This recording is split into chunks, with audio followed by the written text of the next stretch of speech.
Love and attachment, case B. While Maya steadied, we took the kit into another battlefield, early dating. Case B is Lena. 2 weeks in, the thread was playful, daily, easy. Then a texting gap opened.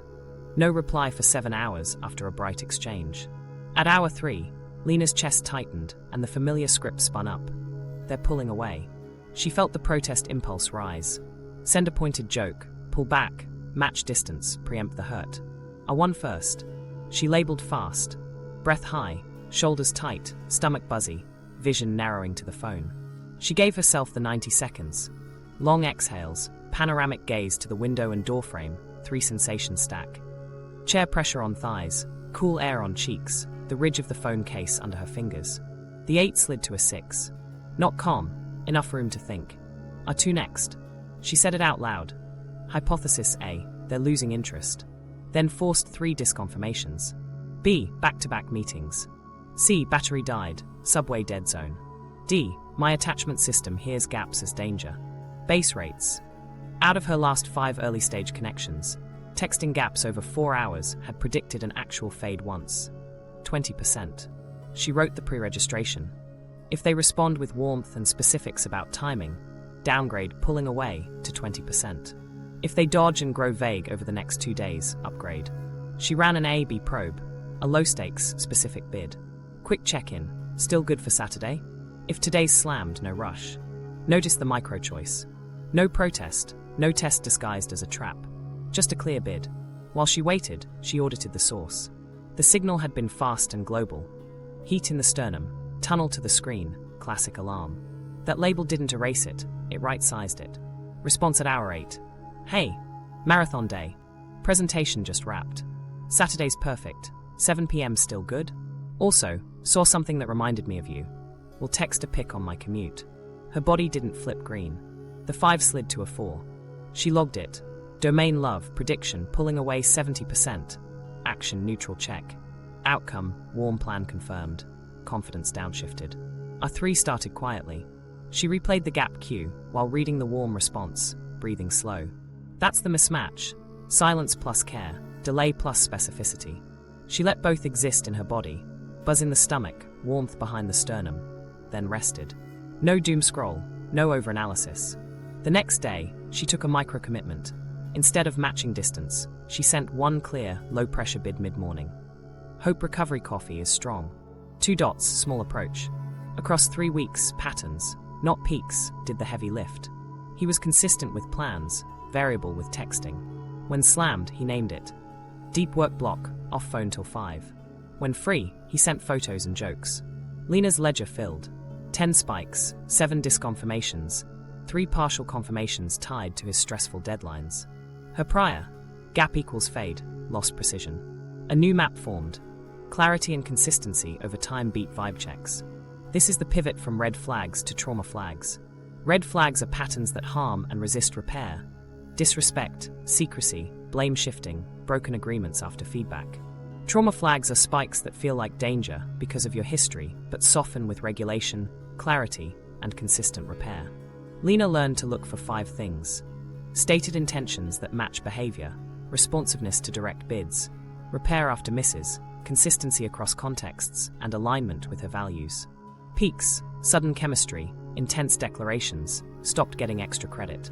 1 more micro-story. Friday night, he arrived 15 minutes late. The old map surged. A 1 in the hallway. Long exhale, soft gaze to the streetlights. A 2 at the table. Hey, my system hears late as low priority. Can we name what happened? He answered with specifics and a repair. Train stalled 2 stops, text wouldn't send. Next time, I'll add 5 minutes to the ETA. The mismatch landed. Her body didn't erase the spike, but it learned something better than certainty. Trust that earns itself in small, repeated ways. Field test, work and power dynamics, case C. While Lena's ledger grew steadier, case C brought us into fluorescent light and calendar invites. Andre is a mid-level product manager in a fast-growing team. Tuesday, 11:12 a.m., a meeting ends with 2 clipped sentences from his director. This needs tightening. Send me a revised outline by Thursday. As the door shuts, Andre's stomach drops. His jaw clamps. Tunnel vision. The story writes itself. I'm on the chopping block. A 1 first, in the stairwell. He names it jaw tight, breath shallow, heat in the chest. 60 seconds of long exhales. Eyes scanning exit signs, railings, the city through the window. 3 sensation stack. Hand pressure on the rail, cool air on forearms, fabric at his collar. 8 slides to 5. Space to think appears. R2 at his desk. He states hypothesis A. I'm getting fired. Then 3 disconfirmations. B. She always gets terse before deadlines. C. Our roadmap's crowded. She trims language to move fast. D. My old map here's clipped as danger. Base rates. In 2 years, how many people were fired after a request like that? 0. How many times has feedback meant iteration? Dozens. He pre-registers. If she provides specifics on scope and keeps me on the deliverable, downgrade firing risk to 10%. If she removes me from ownership and loops in HR, upgrade. Then an ARB probe. He slacks a clear ask. I heard Titan. Which 2 parts are top priority by Thursday? Problem statement, success metrics, or milestones? She replies in 5 minutes. Great question. Prioritize problem statement and success metrics. Keep milestones high level for now. Ping me a 1-pager tomorrow. I'll mark up. The body loosens another notch. He logs it. Prediction, probe, outcome. Microstory. Last quarter, Andre spiraled on similar feedback. Stayed late 3 nights. And rewrote the deck 3 times alone. Relief arrived only when the deadline passed. So his brain tagged overwork as safety. The ledger didn't exist. The pattern stayed sacred. This time, he builds evidence on purpose. R3 happens inside the work. He opens last quarter's marked up doc beside today's outline. He breathes slow while letting Titan sit next to concrete edits from before. That's the mismatch. Clip tone plus specific collaboration. He pairs the cue with safety, then steps away for 10 minutes. After lunch, he takes a micro-commitment.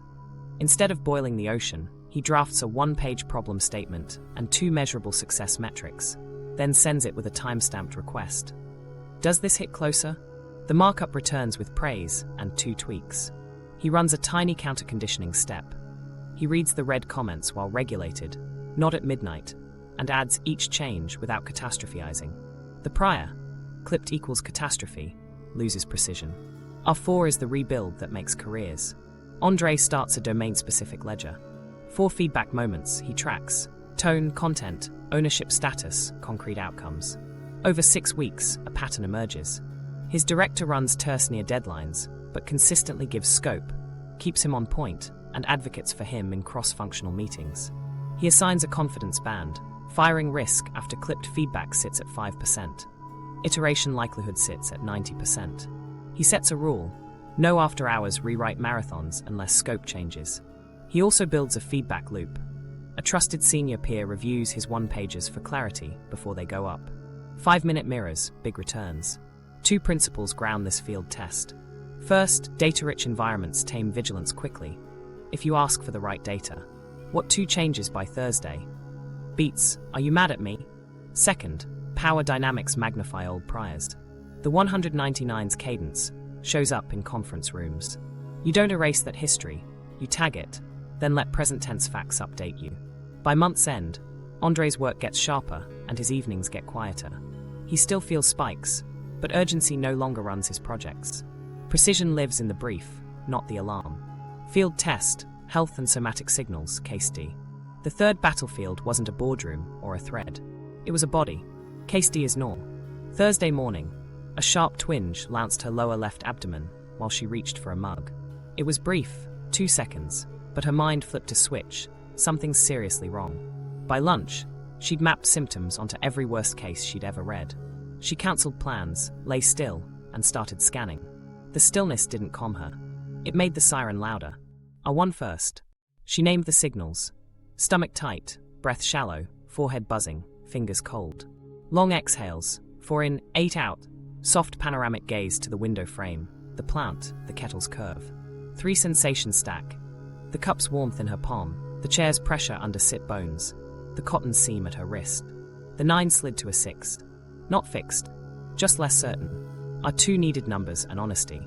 She wrote hypothesis A, acute medical danger. Then 3 disconfirmations. B, muscle pull from yesterday's workout. C, gastric cramp, coffee on an empty stomach. D, My system tags abdominal twinge as catastrophe. Base rates. In her last 20 stomach scares, how many were serious? 0. How many faded within 48 hours? 19. She pre-registered. If pain stays under 5, moves around, and eases with walking, downgrade danger to 10%. If fever persistent, unilateral pain over 6, vomiting, or red flag signs show, upgrade and seek care. She ran an ARB probe that didn't feed the spiral. 10-minute gentle walk, no phone. Before stepping out, she source audited. Onset was fast and global. Heat, then fear wave, classic alarm. On the walk, the twinge flickered, then softened. Back home, she logged. Domain health, prediction serious 70%. Action walk. Outcome symptom down mobile. Confidence downshifted. Now the crucial distinction. Interoceptive accuracy versus alarm amplification. Noor's body did detect a real signal, a brief cramp. Amplification wrapped it in catastrophic meaning, widened her attentional field to only include threat and suppressed counter-evidence. Labeling this split didn't invalidate the pain. It right-sized the certainty attached to it. Our 3 moved into memory and meaning. 2 years earlier, a friend's delayed diagnosis had seared a lesson. Ignore nothing. Noor evoked that memory lightly, just enough to feel the fear, then paired it with mismatches she could not deny.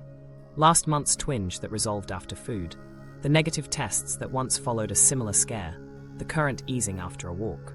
She breathed slow while reading a text from her clinician written after a previous consult. Red flags are sustained severe pain, fever, persistent vomiting, blood fainting. The old map, twinge equals urgent danger, collided with concrete safety data. She rested. No more Googling. Counter-conditioning came next. Instead of bed rest and scanning, she built graded movement.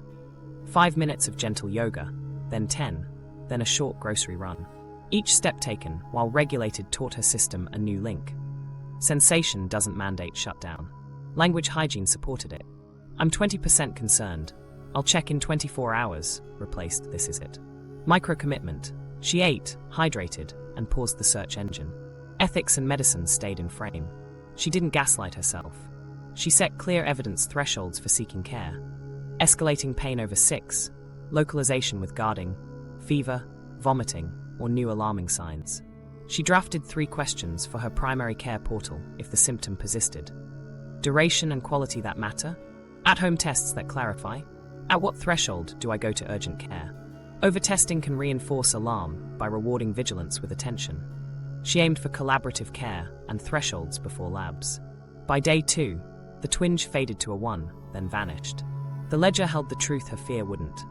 21 scares, 0 emergent events, strong correlation with fasting and premenstrual days. Interoceptive accuracy stayed, a real body, real cues. Alarm amplification lost precision. Agency returned, not The because spiritual nothing lens, hurt, gift but because without meaning no longer glorification. outran sensation. Now we step into the room where language changes costumes. After you regulate and reality test, what you call intuition often shifts tone. Quiet signals emerge when adrenaline steps back. Calm doesn't erase guidance, it reveals it. Sympathetic arousal can feel like energy surging. Dorsal vagal collapse can feel like profound stillness. Both are real body states. Neither is automatically a message. Adrenaline isn't prophecy. Dissociation isn't depth. So what earns the word intuitive? Start with 4 litmus tests: humility, consent, testability, and service.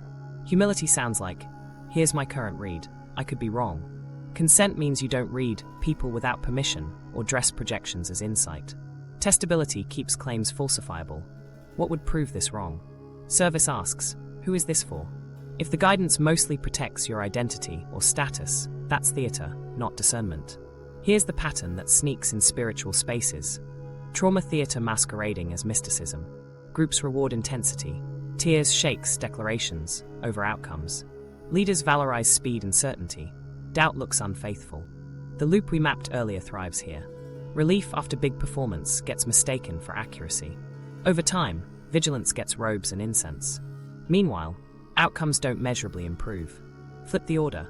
Use devotional downshifts before you listen for guidance. Chant, breath, contemplative prayer, silence, slow walking. These aren't side dishes, they're pre-intuition regulators. You're lowering interoceptive noise so quieter, more stable signals can surface. If a message grows clearer after breath and sleep, you modestly upgrade it. If it swells with adrenaline and applause, you downgrade it. Reframe downloads as hypotheses. Say the quiet part out loud. I'm holding a hypothesis that X might be true. I'll test it across time and data. Track outcomes. If you felt move now and waited a day, did the guidance refine or evaporate? If you sensed reach out and did, what happened 3 weeks later? Calibration loves receipts. Spectacle doesn't. A micro-story from Circle Work. A participant felt someone across the room carrying betrayal and announced it. The target froze, the room split. After session, the reader learned the person had just received a tough medical update and was dissociating. No betrayal. The overreach required repair, not reframe. The ethical move sounded like this. I spoke with too much certainty and no consent. I'm sorry. Here's what I've learned about checking my state before I speak. That repair restored trust faster than any explanation. What about genuine spiritual perception? It tends to arrive in green physiology, with panoramic attention, steady breath, and a quiet thought that returns after rest. It points toward repair and responsibility more than drama. It respects base rates and personal agency.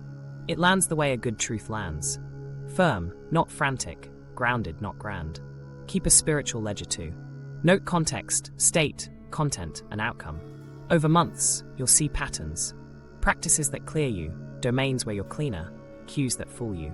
Steward attention, don't chase spectacle. When in doubt, slow down, breathe, ask permission, and let the next right action be small and testable. Quiet is not absence. It's the room where real guidance can be heard. Return to Maya, reveal and rewrite. We circled back to where this started. Not the breakup text, but the sound. Weeks into her ledger, Maya caught the detail we parked. Her partner's clipped cadence matched the 1990s kitchen, not his intent. Same tempo, same drop at the end of a sentence, same micropause before the next word. Her body had been accurate about fear. It was just wrong about meaning. I won first the moment she noticed it.